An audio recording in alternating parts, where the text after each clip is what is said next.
We're back from outer Greetings space. and welcome back, gentles and Treasure ladies, man, to Planet. ZBros What a Play good Paper movie. Mario. I love Leonardo DiCaprio in Treasure Planet. I'm glad he got the Grammy. We were talking about Treasure Planet, right? That's true, Yeah, right? yeah, we were talking about Treasure Planet. And I was also announcing my terminal cancer. Michael But has- more about that later. Michael has stage 6 testicular cancer. Yeah, I have testeria. Welcome to Testeria Month. Yeah. I need a testerectomy real quick. But this... Hello, Michael. I'm an official testologist. Testiologist. Let me grab those balls and rip them off real quick. Eric, if I didn't know any better, I feel like you're being a little testy right now. Ooh. I'm trying to think of some good other names. I'm trying to think of good alternate names for the testicles, the male genitalia that hangs below. You know, in I don't know if it's still common, but in England they call it. Sometimes they call their balls and penisi meat and two veg. Yeah, that's in Conquer.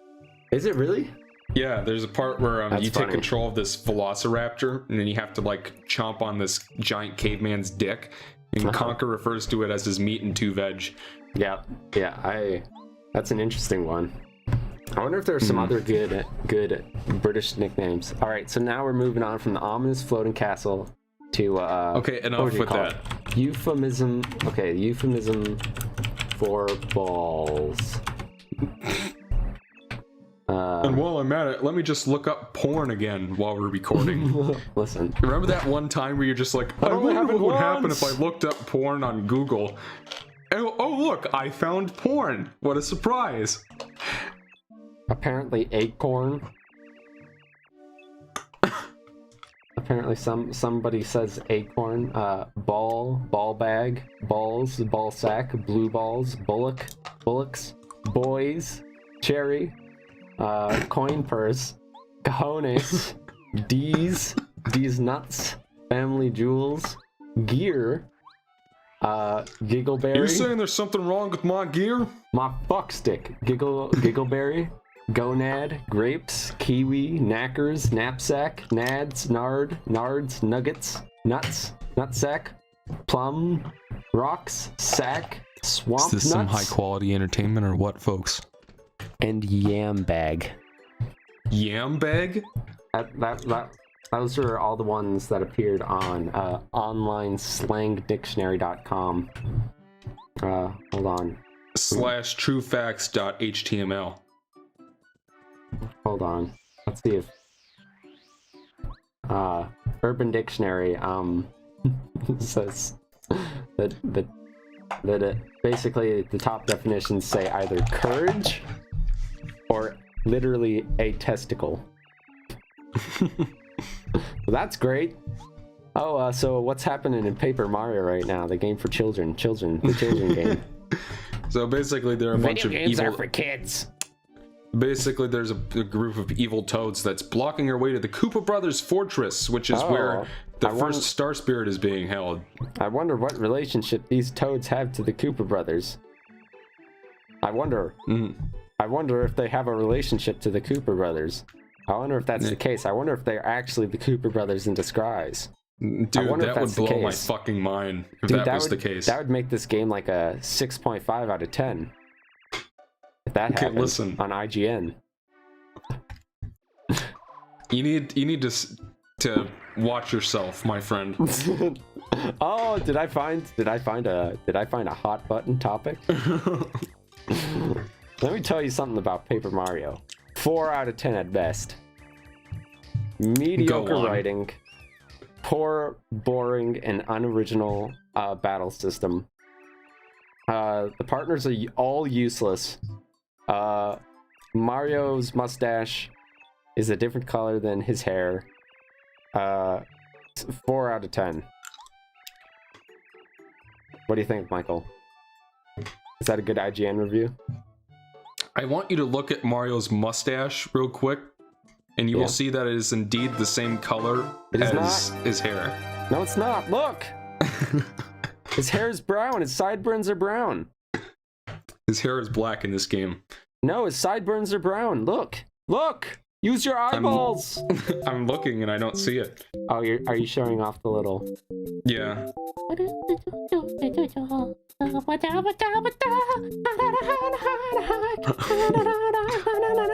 Can you take me higher?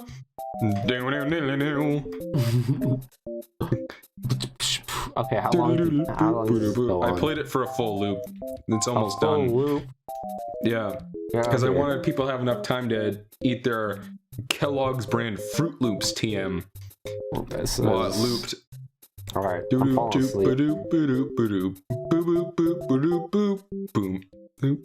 Now it's done. Okay, that's great. Thank you for that.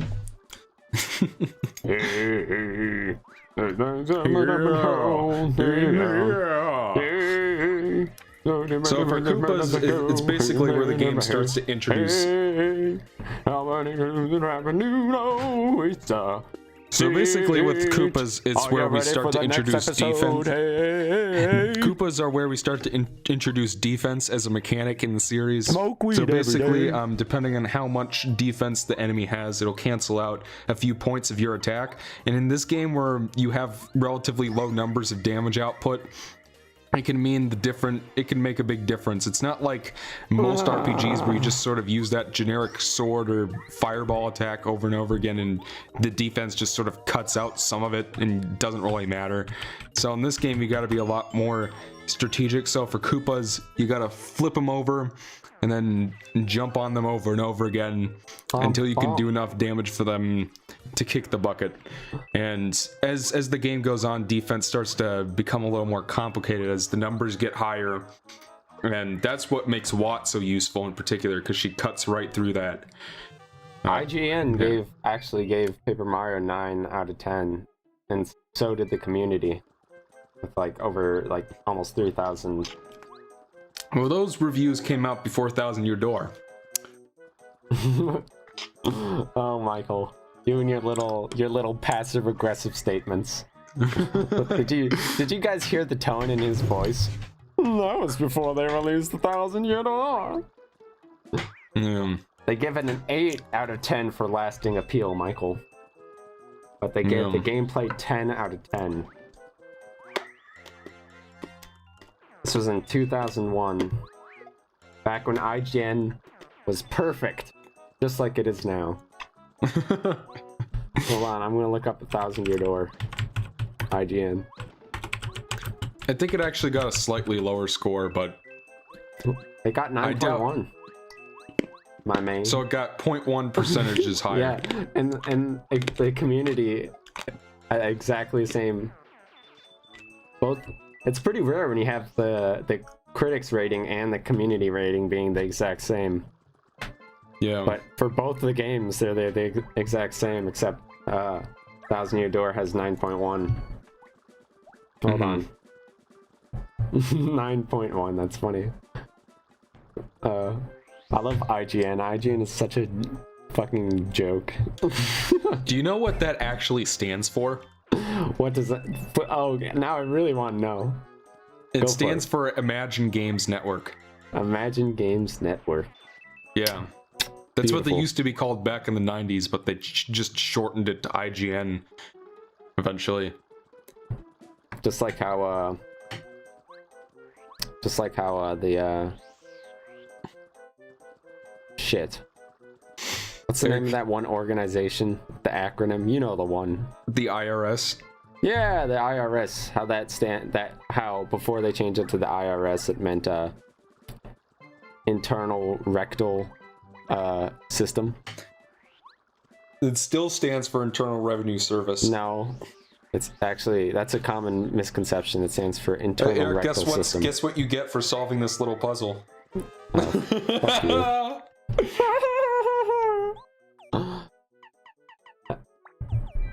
That's 2 down, 4 more to go.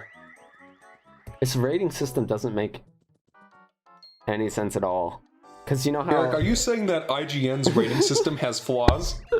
But it like gives you a score for like presentation, graphics, sound, gameplay, and lasting appeal, right? Yeah. Okay, so for Thousand Year Door, it gives it a 7.5 for presentation, a 7.5 for graphics, a 9 for sound, a 10 for gameplay, and a 9 for lasting appeal. And it has 9.1. Yeah, that doesn't sound like an average to me. It doesn't, and I mean, I guess it's fine. It says read our review standards. And there's a whole bunch of shit. Like it's fucking arbitrary nonsense. Who gives a shit? Yeah. What was the next? I mean, honestly, I don't understand why we still use scores in video game reviews. It's consumers love scores. Critics hate them, or most critics hate them. Like like from what I can tell, most people who like review games and stuff like that, like you can't like having a score for a game like doesn't do much like for you. Like it's too limited. Having like an out of 10 or a percentage is way too limited. But the fact of the matter is, when you're not a critic and you're just an average consumer, you don't have time to go, and you might not have the time or energy to go through and look at all to read paragraphs and paragraphs on why the game is good or bad or so on and so forth. So consumers, it's just a reality that consumer loves scores. It takes too much work to not have, like I don't a score. want to read the review. But at the same time, I want reviews to tell me something about the game. So give me just a little number. Well, I would argue against that, but I think the general consensus... I mean, look at Metacritic. People eat that shit up. I thought Metacritic was controversial because people don't know what their weighing method is. That's part of it, and even in sites like IGN, like looking at their weighting, like as I just said, like for Thousand Year Door, the final score was clearly not an average. So they're doing like, and then they have this whole page about like reviewers and scores and like going into detail, but it's like a bunch of vague, arbitrary buzzwords. Yeah. So this is Koopa Coot. I'll probably show off his side quests later. He's like this game's version of the Trouble Center from Thousand Year Door, except maybe not as good. I don't know. I don't really go to him that often because basically it's something you do for star pieces and coins. Trouble Center? What is it? Tell me things. The Trouble Center in Thousand Year Door was that place you went to, like you. Oh, that's for like how you a get bunch of like mismoused. shitty side quests. Oh, that's right. I remember. I didn't know that there was an equivalent to that in this game. Yeah, I mean it's basically what you do is, and we'll probably see it eventually, but you talk to Koopa Coot and he's just like, do this thing for me, and then you do it, and then he gives you something for it. And it's not like the Trouble Center where you get to help out a bunch of different people and they all have different rewards and stuff. Yeah. But it's something you can do if you want. As to why we're here in this, as to what's going on in Paper Mario Land right now, Mario needs a Merlon the he needs more heroin bad, and he's willing to do anything to get it. So Merlon the wizard told Mario that in order to reach the Koopa Brothers fortress and get to the Star Spirit, he needs the help of a blue-shelled Koopa.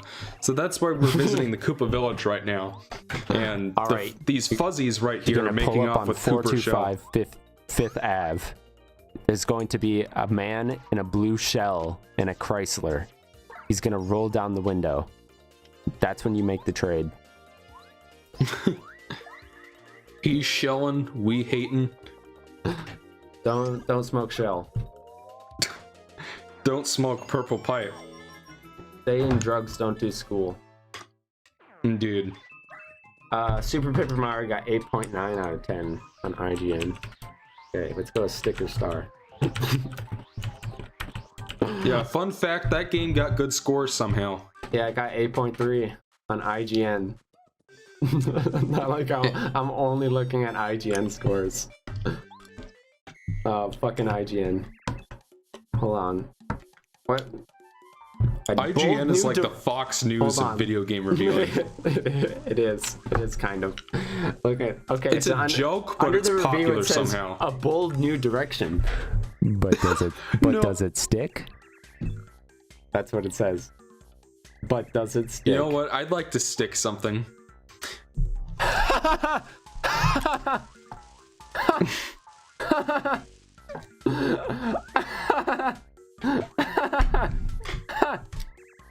That's a sarcastic laugh, right? No, that's so funny, Michael. Oh.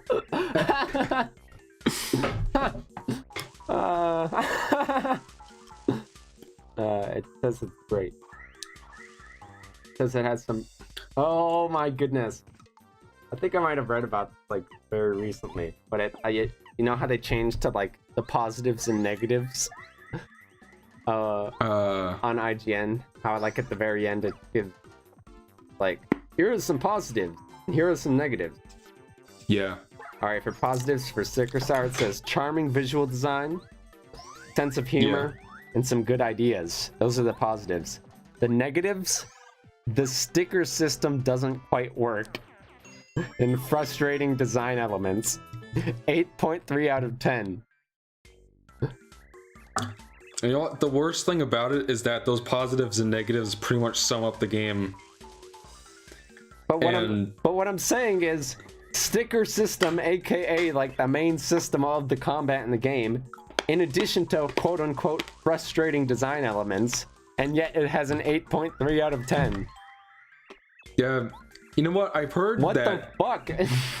I've heard that because like Skyward Sword got really good review scores too, but I've heard that a lot of reviewers didn't even finish the game and just sort of gave it a positive review just because they know they'd piss off Zelda fans if they didn't.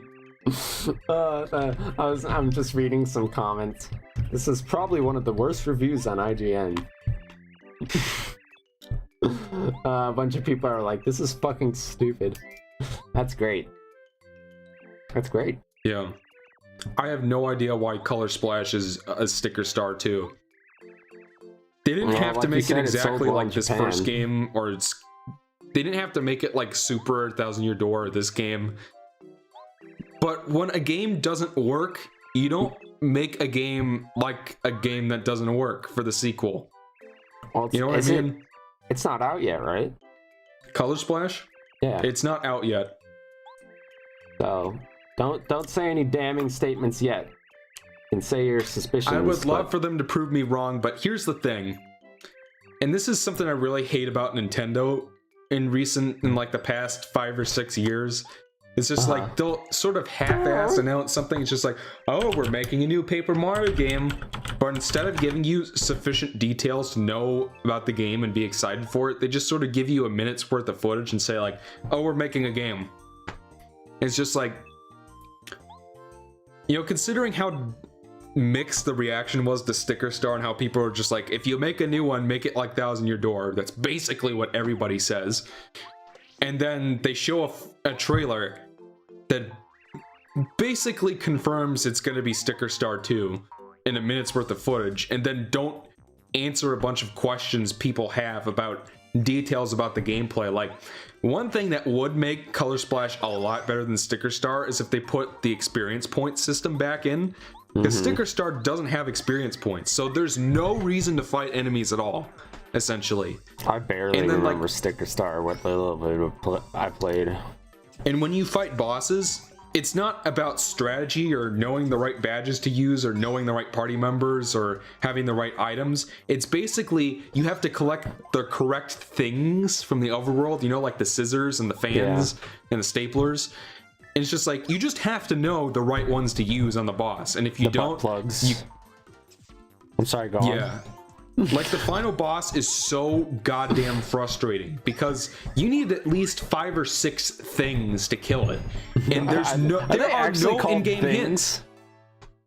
Yeah, like, you need, like, for example, the second boss is a giant pokey, and the thing that you need to kill it is a baseball bat. That's one of the, and then like the baseball bat sort of bats the pokey sections away.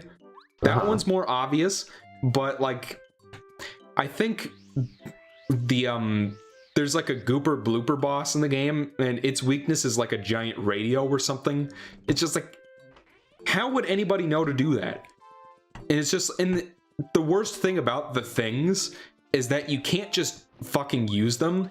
You have to like turn them into a sticker first, which is, so that basically means you gotta backtrack all the way to the first town in the game to use your things, and then they're so big that they take up almost all of your sticker book. So it's, I don't know, the battle system in Sticker Star just sucked, and I'm really annoyed that they're bringing it back for Colors Play.